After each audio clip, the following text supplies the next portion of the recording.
The ZenBook Pro Duo gave ASUS a great impression in Computex this year with a dual screen design. And here we have the ZenBook Duo, the non-pro version of the premium dual screen ZenBook. And there's a reason for that, because first of all, it doesn't have the high-end hardware that is available on the ZenBook Pro Duo, but most importantly, it has a more accessible price tag than the Pro model of the ZenBook Duo.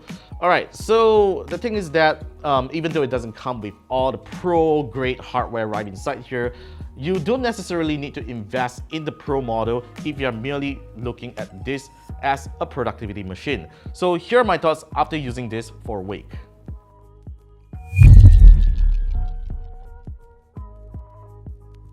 ASUS has done incredible work on the ZenBook Duo's build quality and aesthetic.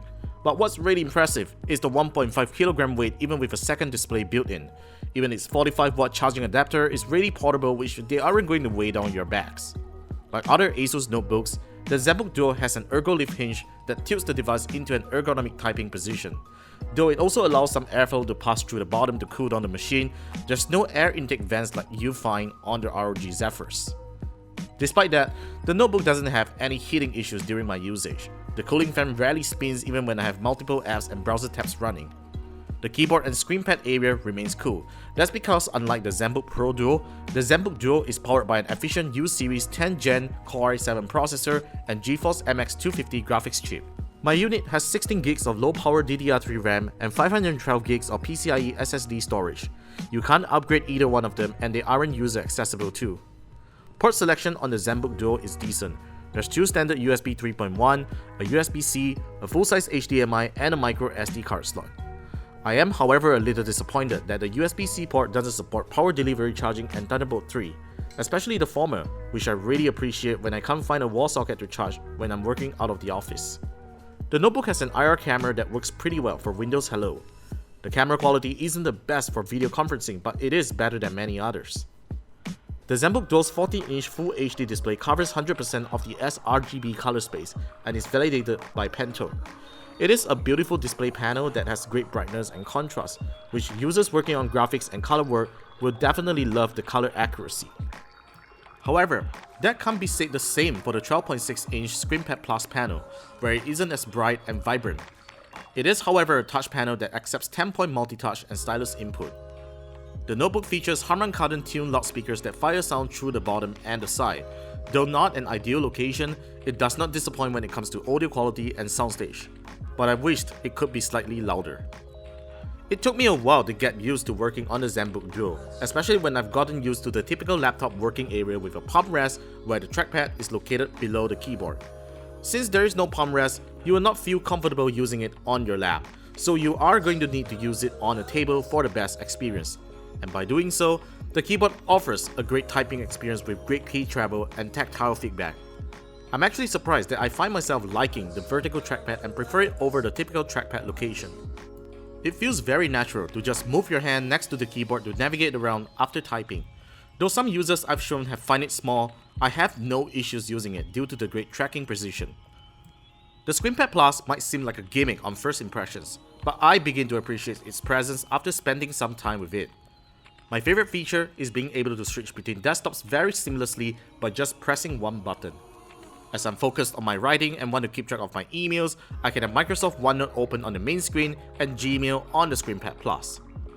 The smartest thing about the ScreenPad Plus is when you touch on it. The mouse cursor remains on the main screen, which is really useful when you're using shortcuts on the ScreenPad Plus. You can also customize your own list of shortcuts linked to an app with the Quick Key app. Task Group is especially useful when you have a set of applications to run on the ScreenPad and main screen. For example, I can have one group of apps open that's for my writing tasks and the other group for web browsing and entertainment. What you can also do with the ScreenPad Plus is to use it as an extended vertical display, which can somehow be useful if you're browsing through lengthy documents. ASUS has also intended it to be used with photo and video editing software, where creative users can view more of their work on the main screen while making adjustments on the ScreenPad Plus. Our videographer Belle tried editing a video with Premiere Pro using this and found it to be rather exhausting, as she had to peer over the ScreenPad Plus and look up to the main screen, which she would prefer to have it all on one screen. Anyway, if you seriously want to scribble and draw on the ScreenPad Plus, you'll probably want to use the included stand to do it better. To be honest, I've never find the ZenBook Duo lacking performance even though it doesn't come with an H-series processor or RTX graphics.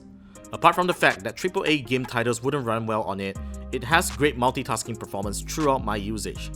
We ran one of our 1080p video projects on Premiere Pro and applied filters and titles. Scrubbing is smooth and exporting a 6-minute sequence requires a mere 3 minutes. It's really impressive for a notebook that uses low voltage hardware. Battery life is impressive.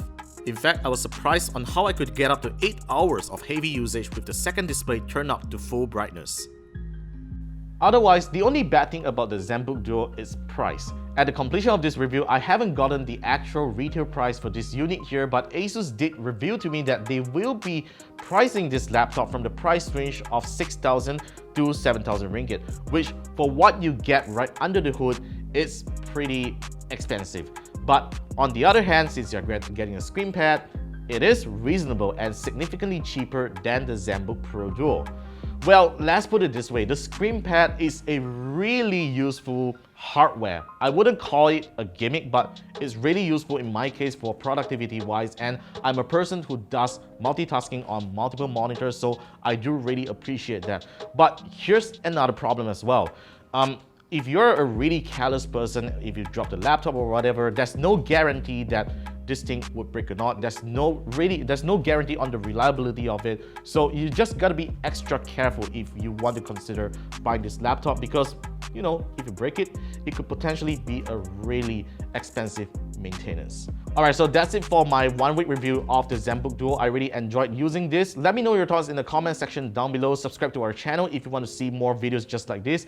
Give us a thumbs up if you like what you saw, and I'll see you in the next video.